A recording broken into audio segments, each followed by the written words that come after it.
Hello, Lucha families. I hope you are enjoying your long weekend. I wanted to do a video update because it has been a whirlwind 2 weeks, and I want to make sure that everybody's on the same page and knows what's going on at Lucha.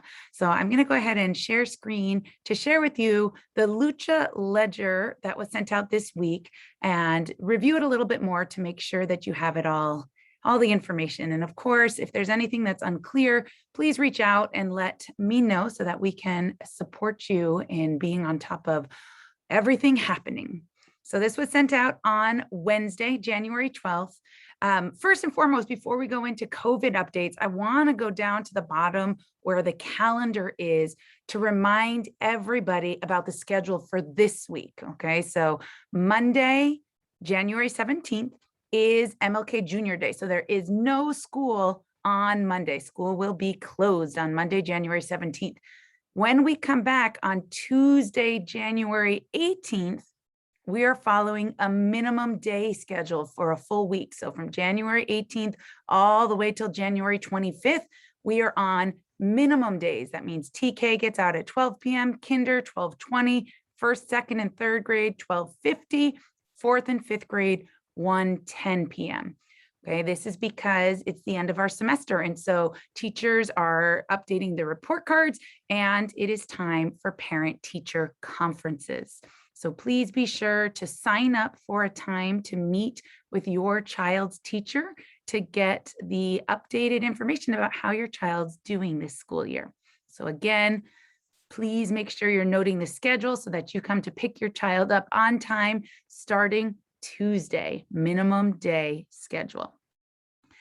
Now, I know that there has been so much with COVID going on and that many classes this week did receive COVID exposure notices.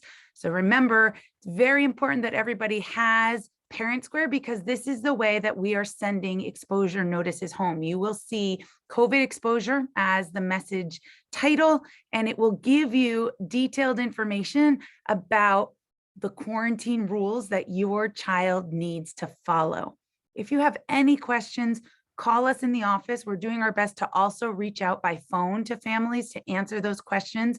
But the most important thing is if your child is a close contact, they do not have to be absent from school. As long as they remain symptom-free, they can keep coming to school, but they do need to take a COVID test by day 5. Okay, so that day 5 is very important. And so what I included in the Lucha ledger this week is this decision tree. And I know it can be confusing, but it does give you that information about, okay, so my child's a close contact, what does that mean? And in a TK-12 school setting, they can still keep coming to school, wearing their mask, of course, as always. And then they follow modified quarantine. So if your child is in the YMCA program, they cannot attend YMCA until after day 7 of the exposure, unless they're fully vaccinated. So if your child's fully vaccinated, they can keep coming to school, they can keep coming to YMCA. If they're not fully vaccinated, they can keep coming to school, but they cannot go to YMCA until after day 7. Again, I know it's confusing. Call us if you have questions, but most important thing is to get your child tested, and we'll need the negative test results. We know that it's very hard to find appointments right now. So we do have some of these at-home tests that you can come pick up in the office. If you give your child this at-home test and take a picture of the negative results and send it to us, then your child is able to keep coming to school after day 5. If you do not take a test after day 5, then they do need to quarantine until the end of day 10, okay? So I know many of those exposure notices that were sent home have a testing requirement for Tuesday. So please, here is the email address for Mrs. Musquez and myself. Send us the results so that your child can return to school or keep coming to school, because they don't have to not come to school as long as they're symptom-free. If your child has symptoms, whether it's a fever, whether it's a cough, whether it's a headache, please do not send them to school. We need to make sure that we're being very vigilant about keeping our students and our community healthy. And so we really ask parents to be honest, to make sure that you are keeping your child home if they are showing symptoms. Remember that they have to be fever-free for 24 hours without medicine. That's a really important piece of information that we need all families to follow. In addition to that, we're continuing with our pool testing. So every Wednesday, Concentric comes, we do our pool testing, we get the results on Friday. Any pools that are positive, we do the rapid test follow-up. And that's where we're getting some of those results coming up positive and needing to alert families and potentially send those exposure notices out. Our goal is to get everybody into that pool so that we can keep better tabs. So we did send home these waiver forms to families who weren't signed up. So check your child's backpack. And it's not a requirement, but it is highly encouraged that you join our pool testing.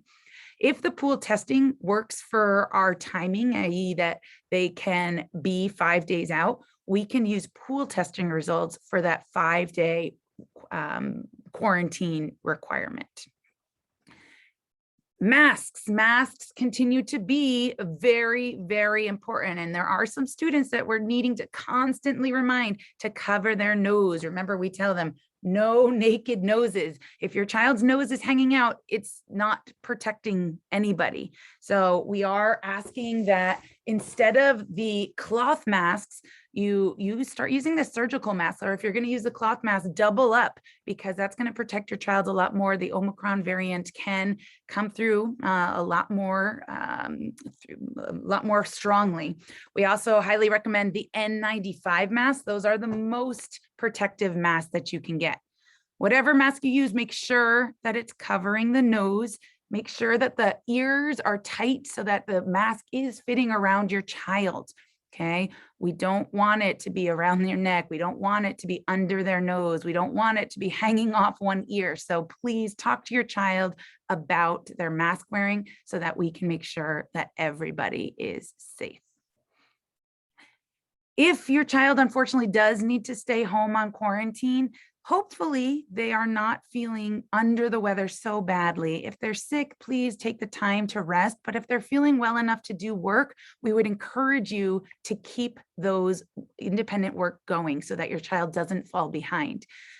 If they have their computer with them, then they can easily log on to their assignments at home. If they need their computer, then you can certainly send someone to the school to pick up their computer so that your child can keep working on their studies. Imagine Learning is something all students need to log in, so they can be doing that every day. And most teachers have their daily assignments on either Google Classroom or Seesaw. So if you have questions about that, reach out to your child's teacher. But even if your child's at home, they can continue working on things from home.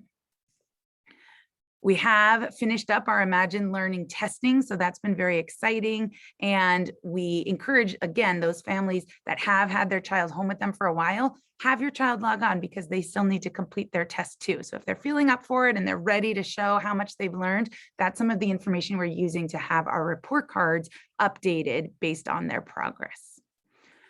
Okay, and at the beginning of this, I shared the schedule. Again, no school on Monday, January 17th for MLK Junior Day, and then we have a week of minimum days. So please check your child's schedule, see what time they're getting out, 12 p.m., 12:20, 12:50, 1:10. And if your child's quarantined on the modified quarantine and not vaccinated, then they do not attend YMCA this week. So they do need to be picked up at these times. All right. And finally, if you are interested, our January family night is coming up. We're going to be learning about the Lunar New Year, which is going to be the first week in February, but we're going to learn a little bit earlier. So we have this beautiful book, Amy Wu and the Patchwork Dragon. So sign up, RSVP with this link right here to sign up for your copy of the book, and you can join us at our January 26th family night. Our Kimochi's information is included in there each week. We've been learning this week about a new character, Bella Rose, because January's core value focus is confidence. And we want students to understand how to use the heart talk to solve their problems and come out of their shell. And if you have students who are ready for school next year, registration for 22-23 is now open. So you can come pick up a registration packet from Mrs. Musquez in the office and get your student ready for the 22-23 school year. As always, our YMCA contact information is included in here. We are finally fully staffed. And so everybody who was on our wait list has already been contacted. So if you think you're on the wait list and you haven't been contacted, you need to reach out to Ms. Denari, because it is our understanding that we've reached out to everybody. And there's a couple of families that she's tried to contact but hasn't gotten any phone call back. So be proactive, reach out to her if you have questions. We know that it is a crazy time. We appreciate your patience, your understanding, as we also have some staffing shortages due to the craziness of COVID impacting us, but we're doing our best to make sure we continue to offer a great experience for our LUCHA leaders and make sure that you make that connection to school too with our parent-teacher conferences coming up. So have a wonderful rest of your long weekend, and we'll see you on Tuesday. Bye.